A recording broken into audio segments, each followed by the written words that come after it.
Hello, everyone. My name is Kate, And I'm Carly. and you're listening to Artwise.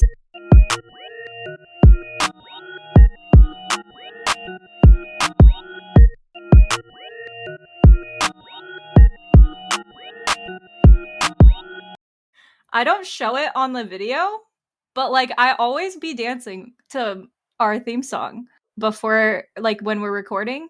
And it's funny because, sometimes guests will be like, hell yeah, and they'll start dancing too. And sometimes they look at me like, what are you doing? So It's funky. I'm not a dancer, but it is funky. I'm not a dancer either, but I mean, sometimes you just want to feel the music. Speaking of music, Carly is here today to talk to us about synesthesia art. So, why don't you go ahead and describe what synesthesia is for the people who don't know, really quick? And then I have a question for you about our music after that. Yeah, okay. Synesthesia is kind of like an umbrella term. That's the specific type of synesthesia that I experience is auditory to color synesthesia. So basically that just means like when I listen to music and like hear sounds, I can see it, like how it moves, I can see color and things like that.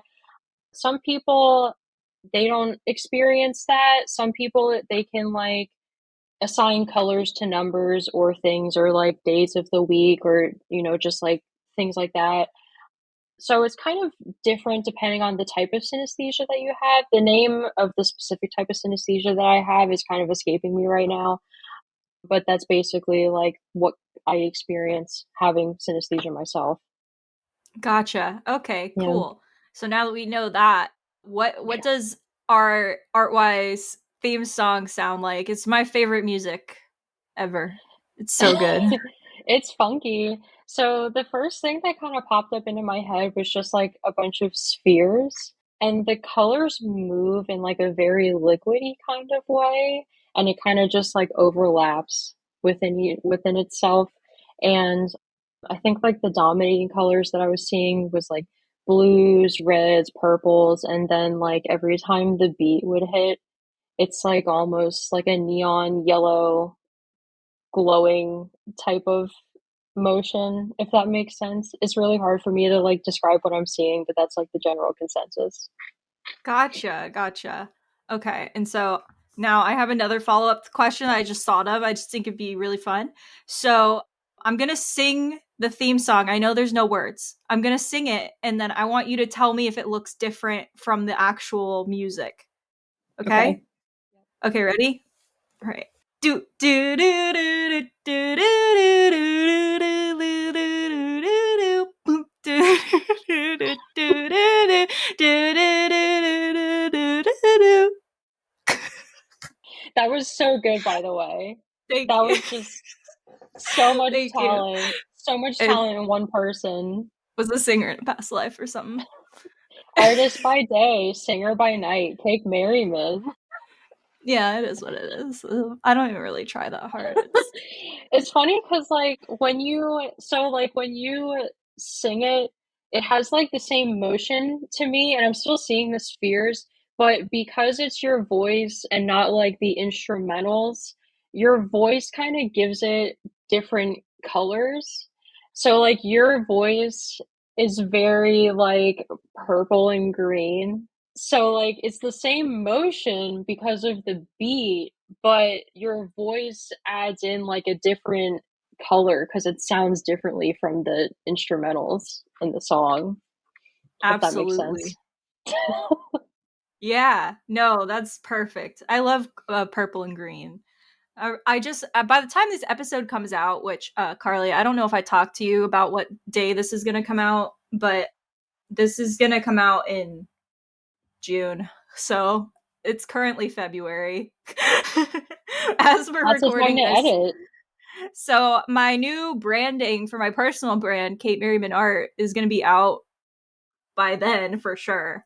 But it's not currently out now, but Carly's seen it already because she's my my mentor. Mentor is a better word.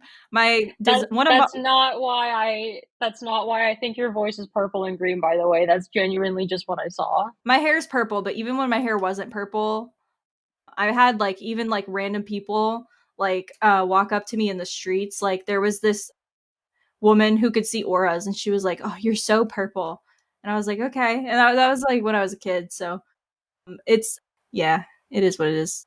Makes sense to But me that you're purple then. Purple and yeah, green. Yep. I'm gonna add that to my brand guidelines too. My voice is purple and green. And so are the colors now. I changed it. You're welcome. It's strategy, but it works too because like it just does. So anyway, It that was does a good work. intro. A great intro for this podcast podcast. So anyway, Carly and I, as you might have guessed from what I've said, we're pretty. I say we're pretty good friends. So we know each other. That's like a rarity on this podcast. Usually, when I am talking to people on Artwise, it is the first time I am ever talking to them, which I know is a shocker because I make people feel very comfortable. Because I make a fool. I'm not afraid to make a fool of myself. I don't care. So people feel very comfortable very fast. But we know each other, so the vibe is a little bit different from normal. But even still, that doesn't mean that she gets away with not answering my very strategic interview, hard hitting journalist interview questions. So, my first my first question for Carly, what is your art origin story? Everybody has to answer this one. The first question, the last question, everyone has to answer it. So what is your art origin story? What sparked your interest in working in the art industry? What got you to that point where you decided that's So, what you want to do? so that's an interesting question because I've basically been an artist ever since I can remember. Basically, like ever since I was a super tiny little human, I've just been always super highly imaginative and creative and always had the desire to create. And I was just always like crafting and making and building. And then eventually, my toys that were, like my favorite toys when I was a kid, they were building blocks because I love to just like create. Building blocks were the best because you could just build stuff, right? And eventually that just kind of evolved from building blocks to paint, I guess.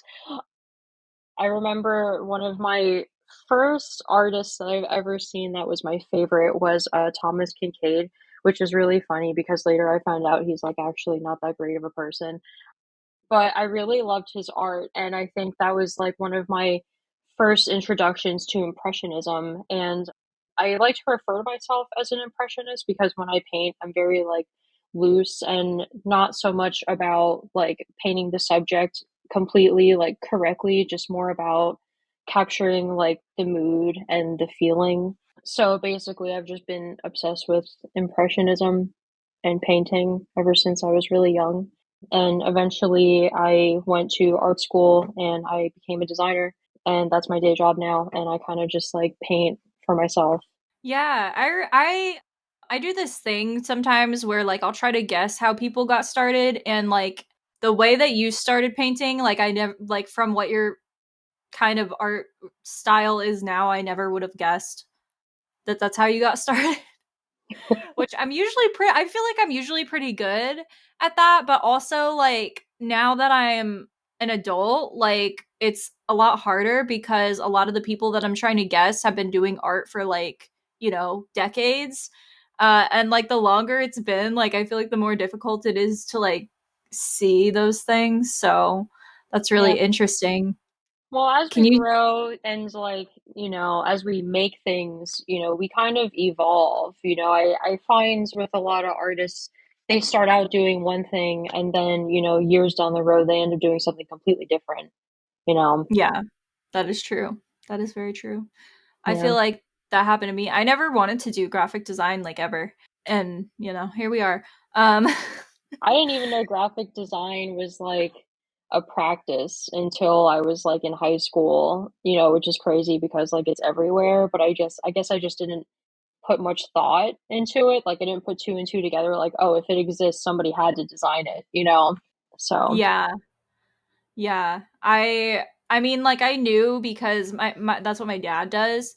So I kind of yeah. knew, But Yeah. I knew also, like, I just posted a TikTok about this the other day, but then I deleted it because I was like, this is kind of mean and stupid.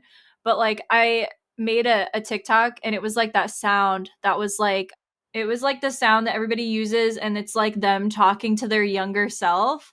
And it was like me at 23 and like 11-year-old me. And 11-year-old me is like, are you drawing? And I was like, yeah. And normally people are like, oh my God, we get to be an artist, like their child self. And my child self was like, we promised we wouldn't end up like our father, and this is the profession you landed on. Like, are you kidding me? And like it just did not receive, it did not receive the praise I thought it was going to. I thought it'd be a fun little twist on that, because I just like really picture my past self being like super hypercritical of me, because that's how I am, like myself all the time. But like I genuinely, when I was like a kid, like that, I yeah, it's just like a whole thing. So, and somehow, like, as much as I tried to not do that, I still like ended up Yeah. doing that. When I was a It's kid, weird. my neither of my parents were artists or really like artistic in any capacity, but my mother's sister, my aunt, and her brother, who's my uncle, they both actually are artists. And my uncle actually used to be a creative director, and my aunt actually did go to school, like, for art and design as well, and also was, like, in the art industry, and I didn't really, like, plan that on purpose, and they didn't really influence me to go to design school, but I just think it's, like, kind of funny that I ended up, like, working in the same industry anyway, you know? Yeah. No, I So, totally, yeah, it's weird how things happen. it is. It's very weird. They do that. So I do have another question that I want to ask you. I didn't like write the so I always, as you guys know, who are listening to this, I always write interview questions for people, but sometimes I ask them out of order, and sometimes I just decide to add new ones because I think of them in the moment. And this is one of those. So the question that you have is can you tell us more about synesthesia and like how it influences your art? But I kind of would rather know first, before you answer that question, like, how did you figure out that you had like suffered from, is it like I don't know, synesthesia? How do you know you have that? I guess it's not like a bad thing, it's pretty cool. Like, I don't have it, so I don't really know like if it like affects your daily life like in a negative way. But like, how did you realize that's something that you like had? So it's funny because when I was a kid, I always loved listening to music. It was just something that I was doing constantly. And, like growing up in the early 2000s, I had like my little DVD, not my DVD, my CD player with my little like set of headphones and just like have my CD in the car and it'd be like skipping all the time. the the car would the CD would just jump. Anyway, so I would just like be listening to music as a kid and I would just like become completely, what's the word that I'm looking for? Just completely immersed in the songs that I was listening to, but like on an extremely emotional as well as visual level. Like it's not just visuals, but it's also like intense feelings. It could be like full body sensations or just like really intense emotions. And I kind of just like thought it was a normal thing. Like I never actually vocalized that this was something that I was experiencing until like a couple of years ago. I'd be like, "Oh yeah, like this song just feels so like it's just like a random song. It just feels so like blue to me, like it feels like it moves in and out and blah blah blah." And I would just kind of describe the song, and people would be like, "What?" Like what do you mean you like you can see it, but like, well, like it moves that way and it has these colors, like I can see it, and they're like, okay, and I'm like, what, you don't experience that? They're, no, just like, okay. So I kind of just like sat with that for a little while. I didn't really think much of it. It's just like, oh, maybe it's just like another one of those like quirks that I have. But I actually came across like an article about this artist. I can't remember the name of the artist off the top of my head right now. I'm really terrible with names, but they were like painting music. And I was just like, oh, so they can see it too. So, like, I'm not the only one. And they called it synesthesia. So I was like, oh, okay. So then I kind of just like, did like a little like Google search and I was like, oh, like there's actually a name for the thing that I experienced. I had no idea. Like nobody talks about this. And I feel like it's only in recent years that people are actually talking about synesthesia now. Like it wasn't really common knowledge before, but now I feel like everybody knows what synesthesia is. Well, not everybody, but like a lot more people. So yeah, just like forever, I was experiencing this and had no idea that it wasn't really like a common universal experience. Kind of like when they don't realize that they need glasses and they just kind of like see everything really blurry and they think it's normal. Like that's Oh basically yeah. what, yeah, like that's basically what I was experiencing. I remember the moment that I realized I needed glasses.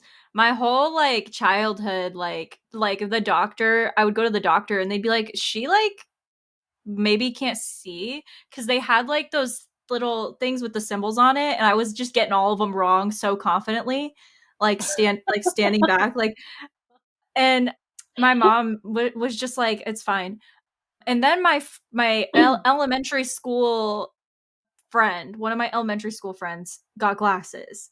And I was like, "Oh, can I try them on?" And she was like, "Sure." And like we had the same, like we had a similar prescription. So like everything was really clear. And I was like, we were in the cafeteria and I remember so vividly like seeing how clear everything is. And I was like, is this how it's supposed to look? And she Yep. was like, you might need glasses. And so I went home and I told my mom, I was like, I think I need glasses. And she was like, and then like she took me to the eye doctor because she was like, well, I guess it won't be bad to like check. And the eye doctor was like, she's blind. She can't see anything. And like, because I have a really poor eyesight, and my mom was like, "No, like I think she just because she told the eye doctor, she's like, her friend just got glasses. I think she just also wants to get glasses because her friend." And the eye doctor was like, "No, she's straight up blind. Like, she has like a strong prescription. Like, she hasn't been able to see for like a long time." And yeah, and like, I'm still blind. I still can't see anything without my glasses. But yeah, no, like that's a perfect okay, that's like a really good analogy too. I also Yeah. do want to touch on like I have never on this podcast or in life heard anybody talk about the portable CD players. I had one of those too. And it literally, as soon as you said that, it drug this memory up out of like the crevice of my brain that like I have not thought about in the longest time of like when I was in kindergarten and I rode the school bus and like they made us like they buddied us with like the fifth graders so that they could like watch the little kids. I don't know, it was dumb. So I sat next to a fifth grader on the bus and she was like, "Oh, what are you listening to?" Because I had my little portable CD player and I was Yep. like, I really didn't want to say because I thought that she was gonna like make fun of me.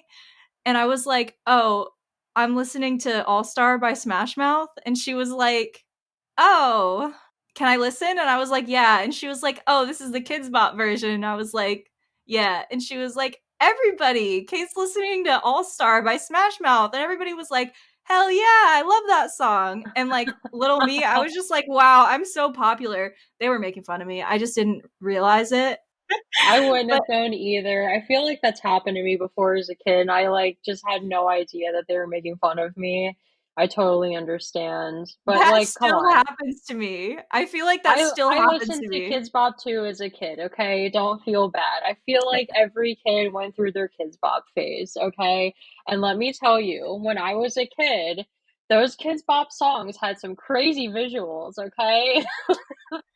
They're pretty good. I That's liked Kids great. Bop. Kids Yeah. Bop is like it's pretty all right. I mean, I don't know. I still listen to it sometimes. Have you heard the Taylor Swift Antihero Kids Bop version? It's like kind of No. nuts. We don't have to get into all that. It's like kind of crazy. They like I have to changed it check it out from on my own time. they changed the words from like it was they think it was that song where she talks about how like she dies and then everybody thinks that like they it's very Knives Out. It's like everybody thinks that they got left in the will, but then they scream out, "She's laughing up at us from hell," but they changed the Kids Bop version to "She's laughing up at us as well." And it's just so good. Like it's just gold. It's so good cuz I don't know, some stuff I feel like maybe they should have just left that. I don't know. Cuz I'll have now to it check has it out on my own time. I don't even it, think I've heard like the actual song, so I'll have to listen to like the actual song and then check out like the other version. it's really good. I'm glad that we got to talk about real music on this podcast because I've been trying to get a musician on Artwise forever. And like, I don't know why. And I'm not trying to dog on musicians, guys, but every time one of you applies to be on the podcast and I send you an email, you get all excited and then I never hear from you again. It's happened like 5 or 6 times, and it's exclusively like musicians, and I'm not sure why. So if you're a musician and you want to be on the podcast, I would love to talk about Kids Bop with like more musicians. Like, dang, because art and music is art too. Like art, that's the whole thing of art wise. It's an umbrella term. So I make art from music, so yeah. yeah. Speaking I think of it would that, be cool to like I think it would be cool to do like a in the future maybe do like a collab podcast episode of like synesthesia with like a musician and just like talk about their music and like how it looks. if I can That'd catch be cool. one, Yeah. we'll do that for sure. Actually, I we have had one musician on the podcast, Jen Carmiel.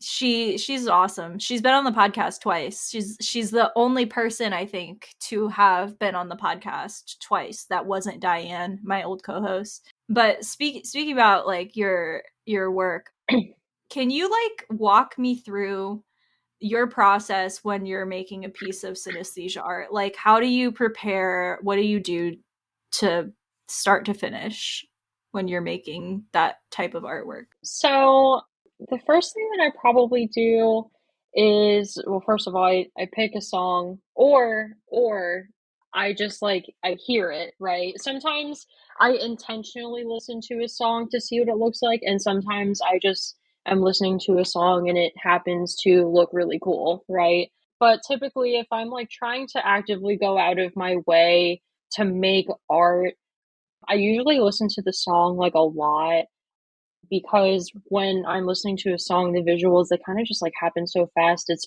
hard to like articulate it. So I have to listen to it like over and over and over again and just like really pay attention to the types of visuals that I'm getting based on what I'm hearing because the visuals change throughout the song. And I kind of just wish I could take like a mental photo sometimes because it's really hard to take like what's in my head and put it into like a tangible thing. But basically, I'm just like really paying attention to like the colors that I'm seeing, if there's like certain shapes that I'm seeing. I'm paying attention to like how the shapes are interacting with each other and like basically just all of like the motion that's going on. Now, obviously, the motions change because as the beat changes and the instruments layer on top of each other, like it gets really crazy because every sound has like a different look. But basically, I kind of just like sit with it for a while and I really like a lot of time listening to the song. Sometimes I listen to a song for hours. My first synesthesia piece that I ever made was actually just like more of a traditional art piece that I made out of just regular mediums. Like I think I used like some modeling paste and then I went over top it with on top of it with like acrylic paint. And it took forever to make just because like stuff made by hand is a lot slower, which was actually kind of good because it gave me a lot of opportunity to just listen to the song over and over and over again. And it kind of like really helped calcify that visual or idea that I had of how I wanted to execute the song in my mind. But nowadays, when I make it, I'm kind of less on the traditional medium side of it, and I kind of just like do it as I'm listening to it now. I think after so many times of listening to songs and really paying attention to the visuals, I feel like it's a lot faster now. And I feel like the visual is a little bit more authentic and less compromised when I'm spending less time thinking about it. Because when I'm listening to it, I kind of have to like separate ego. Like I kind of have to like take myself and like put myself aside when I'm listening to the song and trying to make art out of it because my little like inner critic is kind of just like, no, that's not supposed to look that way, or that doesn't look good, or this shape looks weird, and the but at the end of the day, like it's gonna look weird because it's abstract art. Like it's not gonna look the way that you would want it to look because it's just something that I'm experiencing. It's like painting a feeling, if that makes Yeah. sense. But I've pretty much just solely like started making the art on my iPad because A, it's faster. I can get the colors really fast. I don't have to worry about mixing paint. I have a bunch of different brushes at my disposal, so I can just get like the textures in that I need to get in. And plus, I can play with like the symmetry tools and things like that. And sometimes songs do have a lot of symmetry too. So it's just easier on the iPad because it just happens a lot faster and it's easier and quicker, basically. So that kind of makes me think of another question. So, have you met anyone else with synesthesia, like the same type as you? Not in person, but I have found like a couple Facebook groups of like other people with Hmm. synesthesia. And some of these people, they don't just have like the color auditory synesthesia, they also have like they can assign colors to like days of the week or words or letters and things like that. Or like they listen to a bird chirp and they can tell me what that looks like. You know what I mean? Like, I mean, I can kind of see like bird chirps, but they're more like noise oriented than like music oriented. I find that like when I like the sound, it's easier for me to see it. And if I don't like it, because I'm like already trying to not listen to it because I don't like it, kind of makes it harder to see it. Yeah. But yeah, I haven't met anybody like in real life, but I have seen like people on TikTok, a couple people in like Facebook groups. There have been people that like comment on some of like my videos on Instagram or TikTok, and they're like, "Hey, I have synesthesia too, but I see this song like differently." So yeah, they're out there. Yeah, that was like my question is like if you could listen to a song and make something and then have somebody else who also has synesthesia listen to the same song and make something and just see how different it is. Cause like I do wonder too, like, and this is kind of separate topic, but like I kind of almost feel like all of our senses are like exclusive to us. I don't know if that's true Yeah, or not. I feel like I won't know until I like die, and then maybe I can ask and I'll know. But like I am curious, like, right, like does the color green look green to like is it look the same to everybody else? And then yeah, like that also leads the question, okay, like people with synesthesia who like see like these things all the time and like use it, in art and other things, like do they always do they see the same things? And if they don't see the same things, are they similar? Are the colors the only thing that's different? Like yeah. I would be curious. I've been told by other people with synesthesia that some of the songs that I paint, they see the song completely differently. And that doesn't really like bother me or worry me in any way because I kind of have like the same idea on perception as you do, where I kind of just feel like everybody perceives things differently than each other. Yeah. I was like looking, or I forget where I saw this from, but like I heard somebody probably on TikTok, that's where I live. But like Me I heard too. somebody say like if something isn't like in your in your scope of vision, like it just doesn't exist. And I didn't like that because like it's true. Because it really doesn't exist. Like if you can't Like, I mean, like, it's not that it doesn't exist at all. It's just like, if there is not, it's almost like the same concept of like, if a tree falls in the middle of the forest and no one is around to hear it, does it really make a sound? Yeah. Not really, because sound is like our perception of things. And I hate that. Because, like, you would think, yeah, but like, you had to be there and no one was there. So, do we know if it made a sound? We don't. Like, we would think, but I don't know. It's weird here on this physical planet we live on. I don't like to think about things. Um, but that also makes me think too, like, cause see, as I'm sitting here getting stuck in this loop of thought, like spiraling, are Are there you any okay? I'm fine. I'm fine. I just have to think about like cake or something.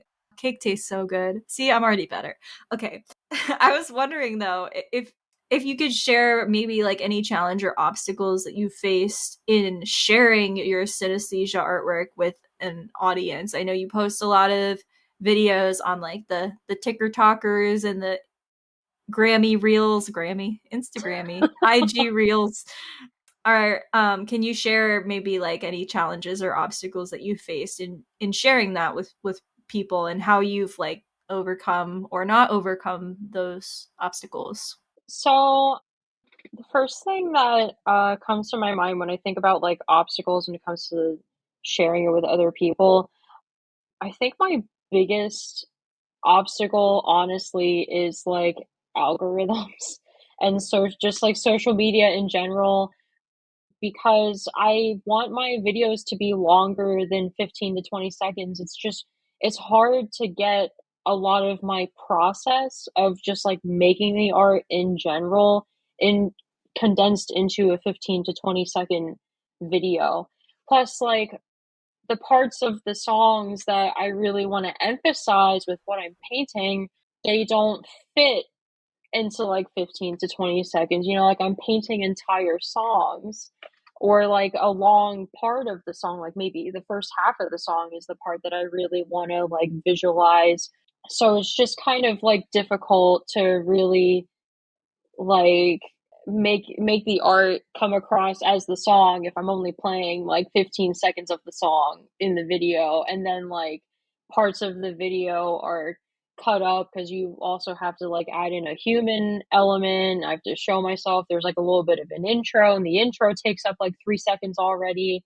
So it's just like it's kind of just like a battle with time basically.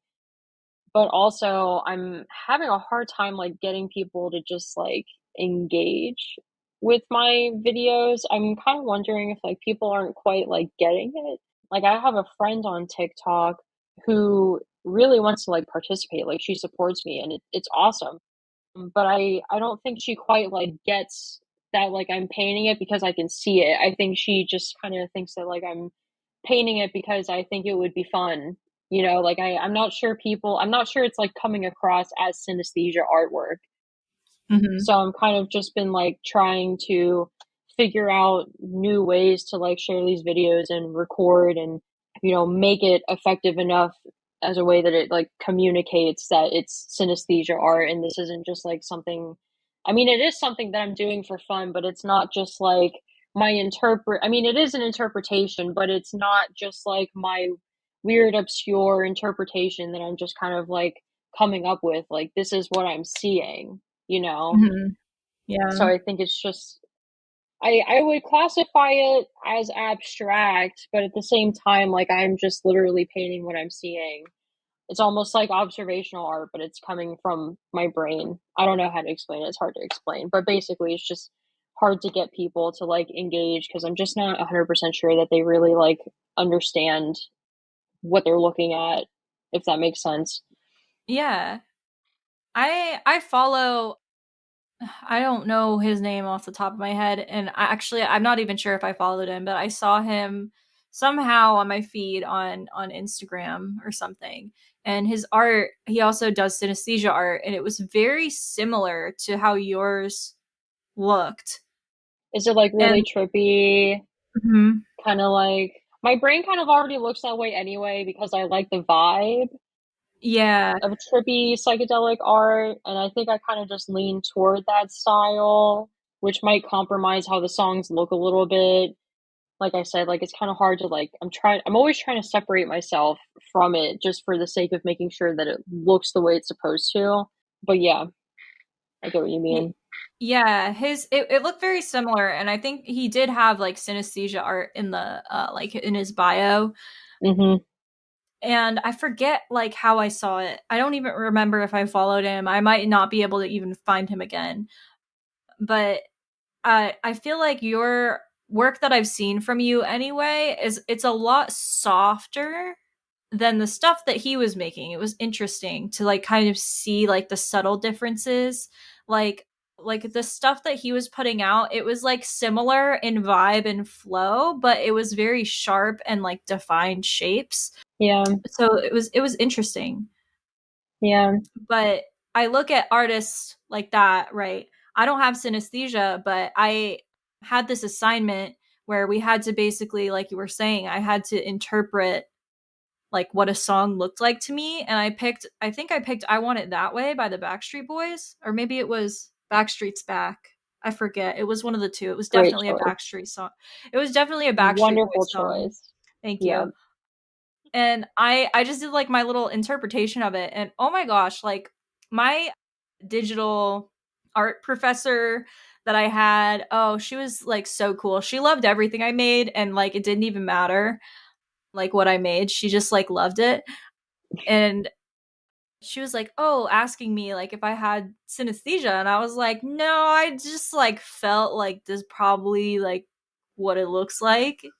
And she was like, "Cuz that's like what I see. I have synesthesia." And I was like, "Oh, I don't have synesthesia. This is just like what I like made." Like, I don't know. I don't see like I definitely don't have it cuz like when I'm just listening to music, it's almost like I don't know, almost like can like turn it on and off, but only for assignments that like I have no choice but to do. But it was You really have it to was think about it. It's because you were forced to think about it. exactly. Yeah. Yeah. But it was interesting because I feel like there's definitely a distinct difference between like as a person who doesn't have it and then looking at artists who do. Like I feel like there's a distinct difference.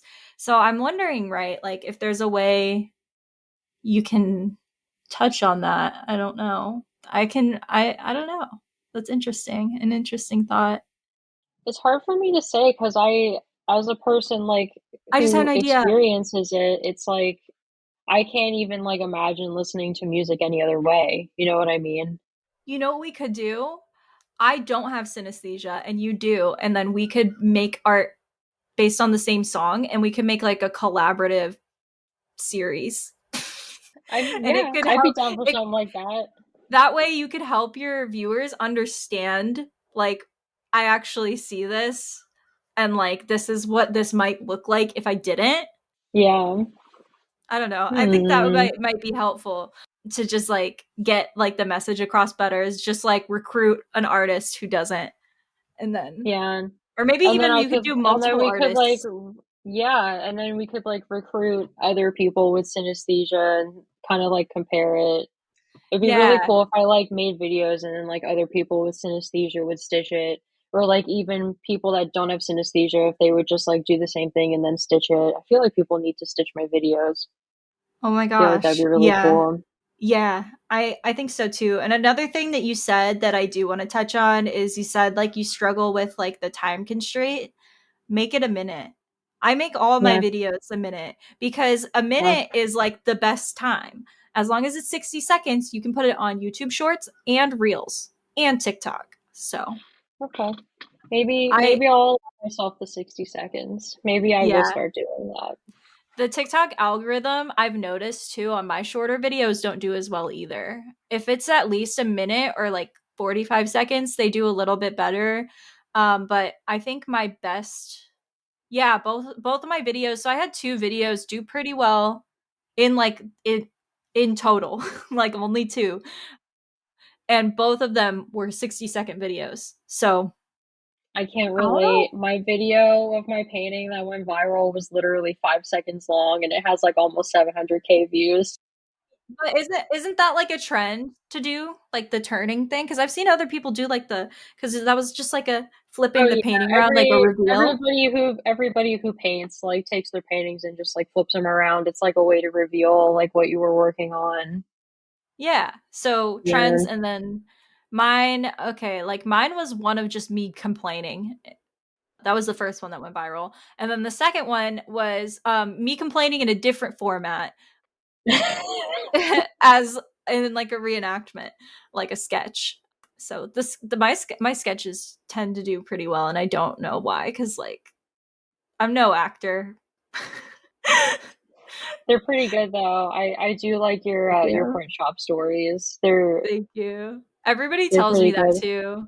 I had lunch or dinner with my cousin the other day and I got in the car and I was talking to her about my rebrand that I'm currently working on and stuff and I was telling her, "Oh yeah, I had a video do really well recently." And she was like, "Oh, it was I hope it was one of the print shop stories. I love those." And I was like, "It was." I Everybody's love gonna know you by your print shop stories. I know, and I'm getting frustrated because I'm running out. I only worked there for like 10 months. I only have so many stories. I already like I'm on part like 8 or 9 of them. Honestly, like I do think of more every day. Like I wake up and I have like memories or like I will dream, like redream something that happened and I'm like, "Oh my gosh, I forgot that happened." Cuz that whole year that I worked there was like a fever dream. But all those I videos believe it. I try to make them 60 seconds and some of them are longer, some of them are like 3 minutes, but I never go past 3 minutes. But yeah, that's a whole thing. But thank you for talking to me about synesthesia art. I do have a couple other questions about struggles with perfectionism because that was one of the other topics that we wanted to talk about, so I did want to like touch on that before we start to wrap up the episode. We got about like 15 minutes left, so we have some time to talk about it. So I struggle with this as well, but probably in a very different way from maybe everyone. I don't know. But we talked about struggles with perfectionism like in art, and I was just wondering if you could talk more about how that's affected your art, your creative process. I know you mentioned a little bit earlier like kind of letting your ego get in the way, but like what does that look like to you? It it's hard to explain. I almost kind of wonder like if I didn't go to art school or like if I wasn't a designer as my day job or like slash art director, because my design brain when I'm making art kind of like gets in the way, Mm, sort of. Because like when you think about it, with design, everything has to be like very clean, very strategic. Everything has to have a reason as to why it's there, and everything just has to like have a perfect balance, when you're designing things. And I feel like I'm really fighting myself when I'm making my synesthesia art because the whole reason why I can make it in the first place is because of like that flow. And the flow is basically just like my bread and butter of the synesthesia art of just letting go and letting things appear and happen as they happen.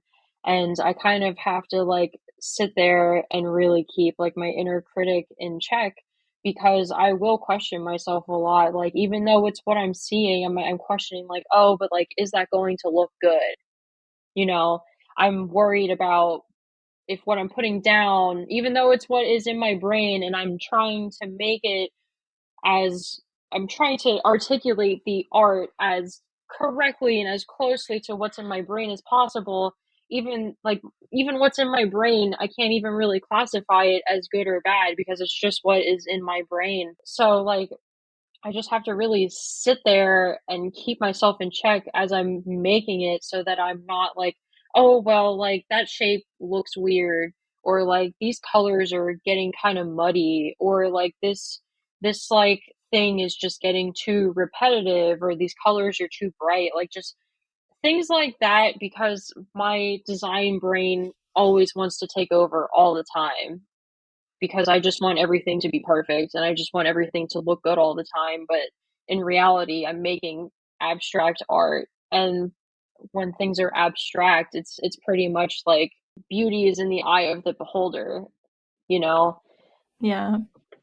It's hard to explain, but I'm basically just like constantly fighting myself because I'm so worried about everything looking good. But like at the end of the day, it's not really like I'm not trying to make something look good. I'm just trying to show my inner expression. Like I'm just trying to express my personal experience, you know? Yeah. Do you think that you found any like techniques or strategies to kind of combat that when it's happening that work really well for you? Or I find that it's a lot easier for me to kind of like keep that inner critic quiet when I'm like in a good mood. And I'm just like really calm, really centered, and really grounded. I absolutely cannot do any synesthesia art, really any art in general, but especially synesthesia art when I'm stressed, when I'm in survival mode, when I'm feeling tense or when I'm feeling overwhelmed and I have like a million other thoughts like going through my head because it just makes it hard for me to like really focus on the music. So, yeah, I basically just have to make sure that I'm really calm and grounded and centered and relaxed because I feel like when you're relaxed, that flow happens so much easier. yeah, I agree. I feel like sometimes too, and this is an issue, and we can talk about this a little bit too, kind of the balance of working in the art industry while also trying to practice art that you genuinely like, love, and enjoy, because they're two completely Mhm. separate things. I posted a video talking about this a little bit, asking creatives who also work in either corporate or just like have a day job in the art field or the creative field to like let me know, like, do they like it, do they not like it, do they enjoy it, all this stuff. And a guy stitched my video, and he was saying, I'm not an artist myself, but I manage creatives, and they're just like the biggest like whiner babies. Like, they just are horrible. And they constantly, like, they are so obsessed with like I think he was talking about designers specifically. He was saying they're so obsessed with like how things like properly should look, and like the rules of design and stuff, and they get carried away with these creative ideas, but at the end of the day, like, we need to do what sells because we're a business. And I think that's important to like remember too when you're a creative who has a day job and also has like passion projects that they would like to make their day job, is the fact that like a lot, like most of the time, as an artist or a creative, when you work like a day job like that, that's what, whether it be like a corporate job or if you're working for like an agency, a lot of the times it's like it's not going to be it's not going to be like the same. And it's hard because when I, like at my old job, for example, like when I was stressed or anxious, you're absolutely right, it's so hard to make stuff when you're stressed. But the cause of the stress was like being at my job.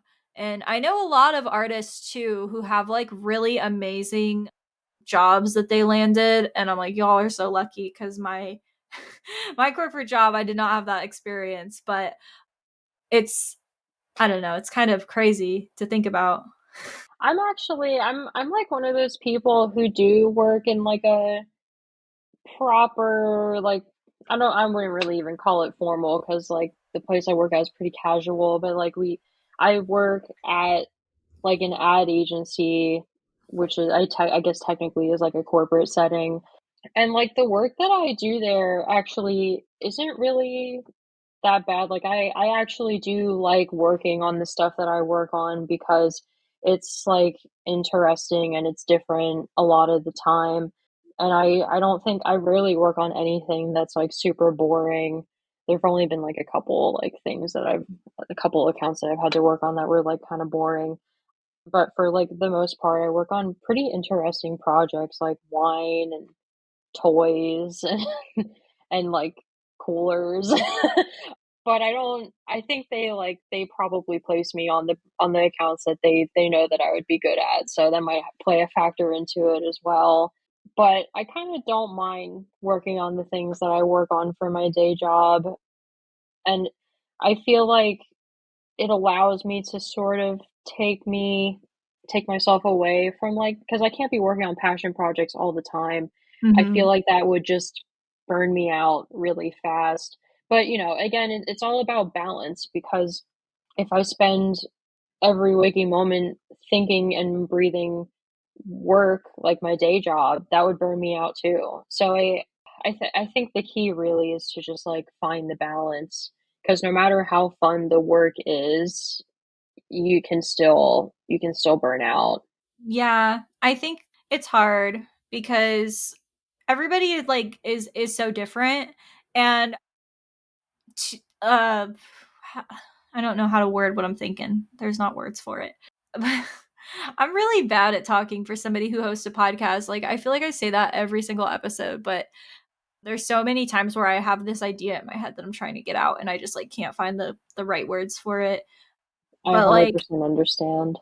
everybody's just so different. Like a lot of Yeah. people I think put artists into a box as like we're like the weirdos, the little art goblins, nocturnal little art gremlins. I'm It's, definitely a gremlin, so me too. that's not entirely incorrect. I'm definitely a Yeah, gremlin. My bio on TikTok used to be synesthesia, paint smearing, goth hippie forest gremlin or something like that. I forget exactly what it was. That used to be my TikTok bio, and I felt like that was just like the perfect encapsulation of who I am as a person. yeah. I feel like artists get put in a box in that regard sometimes, especially I felt like Yeah. that in my last job anyway. Like, I the person that I sat next to, like whose desk was next to mine, I think was in merchandising, and it's like a different world kind of. Yeah. But everybody, even within like the group of people that consider themselves to be creatives or artists, like everybody also is very different. And it's really cool to see, like I've interviewed a lot of artists for this podcast, and this isn't something that I thought that I would really learn about through Artwise, but I really did. It's the fact that like everybody views their career and their passion projects and everything completely differently. There's a lot of people who clearly like genuinely love their day job and what they do in corporate, and then there's people like me who I don't like to be told what to do, and that's literally just the only thing. Literally, I feel like if I didn't have this issue with authority, that I probably would be fine working well. I don't know. I guess we'll never know, but you know uh I think with a corporate design job, it's a little bit easier to detach yourself from the work because, it's like, very true. your passion projects are what you pour your everything into. But when it comes to like your corporate day job, you're kind of just like making a product and following what client wants. And it's just kind of like the routine, like of making of things. And it's a little bit, to me, it's just a little bit less exhausting because when I'm pouring my entire being into a project, I think I exhaust pretty easily. Even if it's fun, I burn out pretty fast. Me too. Yeah, I'm the same way. I get burnout so easily. me It's like too. it's pathetic because everybody is like, "Oh my gosh, you're like 23. Like, why are you telling me like you're sitting here telling me you're burnout? You're 23." Yeah, I am because I was kind of like forced to be in a position where I had to work like 2, 3 jobs. I'm burnt out because I've been working for the past 10 years, since I Yeah, was no. 14.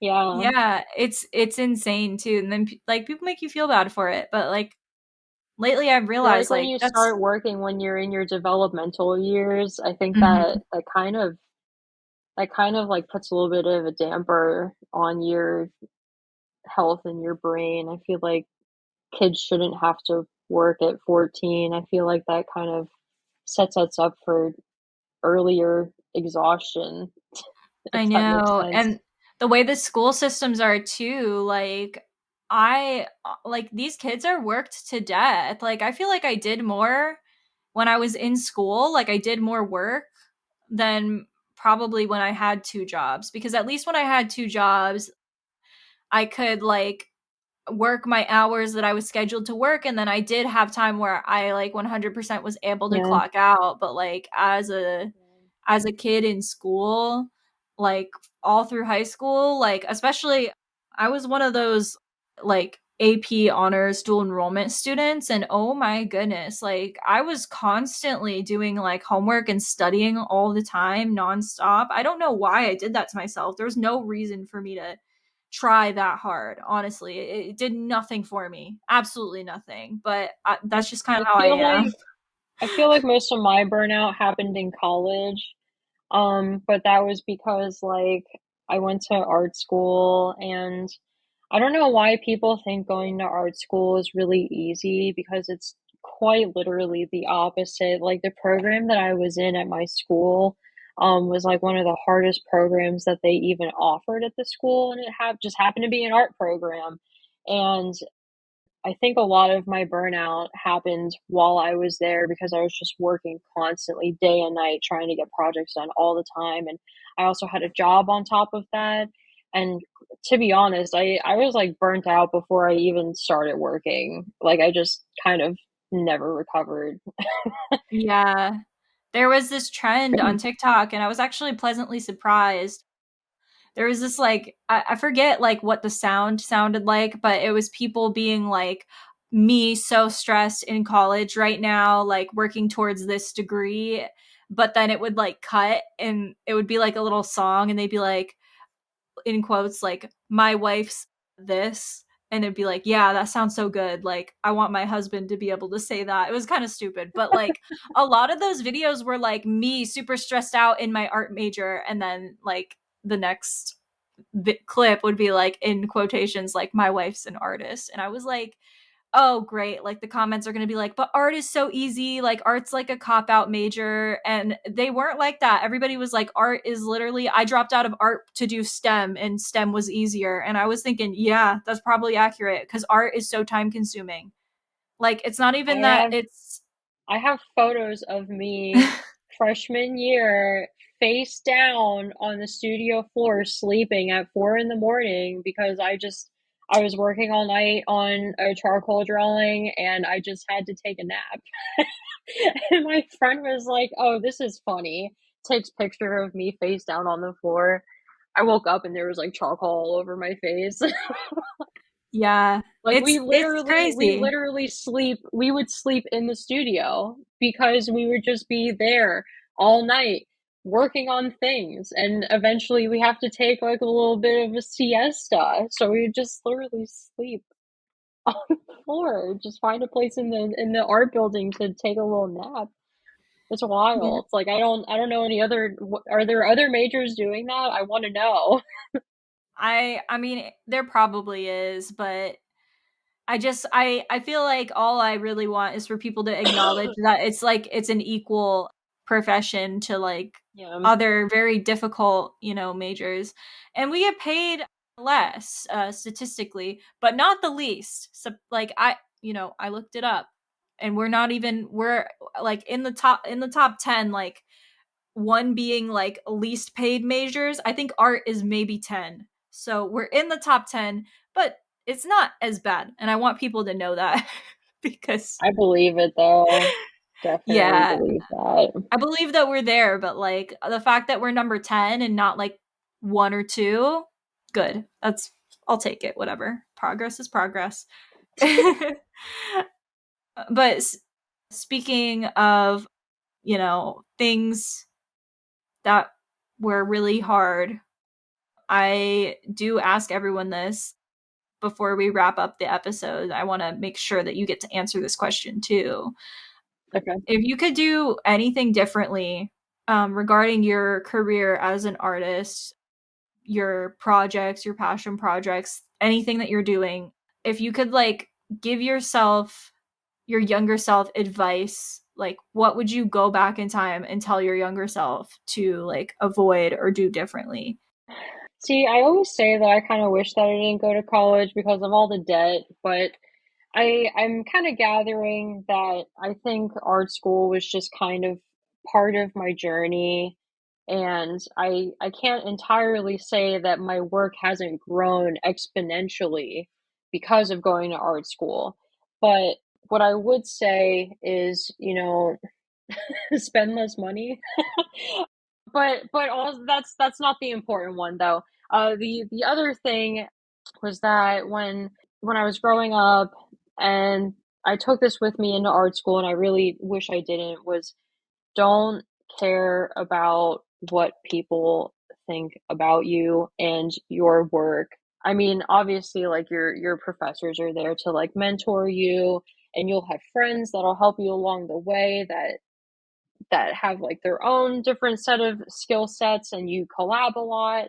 But at the end of the day, I kept worrying about whether or not, if the stuff that I was making was good, if it was going to get a good job, if it was going to make a really good portfolio piece. And while it's great to make sure that you're making good work, it it shouldn't like get to the point where it's the only thing that you're worried about. Like you're kind of like forgetting about yourself, like in the process, like you're just losing yourself. And I say this because when I went to design school, I stopped painting and drawing because I was just so like, it took all my mental fortitude just to learn design and really master the principles and the skill sets that it took to be like a good designer. After I graduated, I started painting again, and I forgot that I had like a style. Like I forgot that I had a painting style, and I forgot that I really loved impressionism. And it just seemed like all through college I quite literally lost myself, and like my my identity as an artist. I lost the I forgot about all of the things that I loved, in the like the things that got me into art in the first place. And that's why, like, ever since I got out of art school and started my job, I've been like focusing a little bit less on design and just a little bit more on like painting and just creating. And the synesthesia art does play a huge part in that, because the synesthesia art is like an extension of like it's a product of my flow. So basically, like, I just kind of had to find my flow again because I lost it for a while worrying about making perfect things all the time. So yeah, don't lose yourself, basically, is the general is That's the really, general piece of advice, that I don't lose yourself in the process. that's good advice. Yeah, So I do also, we're pretty much out of time. I like to cap not it around an bad. hour. So no, you're good. This is how it's supposed to go. I do want to give you a minute to sh- plug your stuff and do your self promo. So, how can people find you? How can they work with you? How can they see your work? What are your social medias? All that stuff. The floor is yours.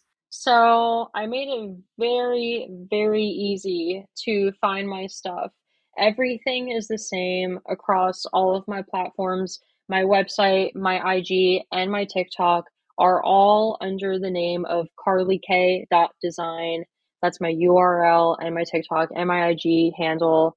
And also, I have a link tree on all of my social media accounts, and under that link tree, you can find my portfolio website. I also sell merch with Kel at Art Fit Clothing Co. He was on this podcast, so if you haven't listened to that, listen to that podcast episode. He's super cool. But I do sell merch under his business. And also, I started this new thing where I do synesthesia art song requests now. So there is a collaborative Spotify playlist under my link tree where you can just go to that playlist and you can add in your song request. And if you can't find it and you just happen to like see one of my videos on IG or TikTok and you want a song request, just comment it under the video and I'll just go ahead and add it in for you. There's already a fair amount of songs on there. It's really cool that most of the songs I added in myself to that playlist, but a lot of the reason why those songs are added is because people have been commenting their song requests. And so it's really cool to just see that people are actually interested in seeing their songs. But yeah. All right. So that about wraps up this episode. Thank you so much, Carly, for coming on. I appreciate it as always. Yeah, Well, I guess this thanks. is the This first was time really you've been on the fun. podcast. Yeah. It is the first time, but I think I'll be coming back if you'll have Hell me. yeah. Of course. Of course. But that about wraps up this episode. So thank you again for coming on, and thank you to everybody who made it this far into the episode. As always, we have all of our support links in the episode description, both Carly's and the support links for the podcast if you decide that you want to support the podcast. But yeah, that's about it for this episode, and I will see all of you guys again next Tuesday. Bye, everyone.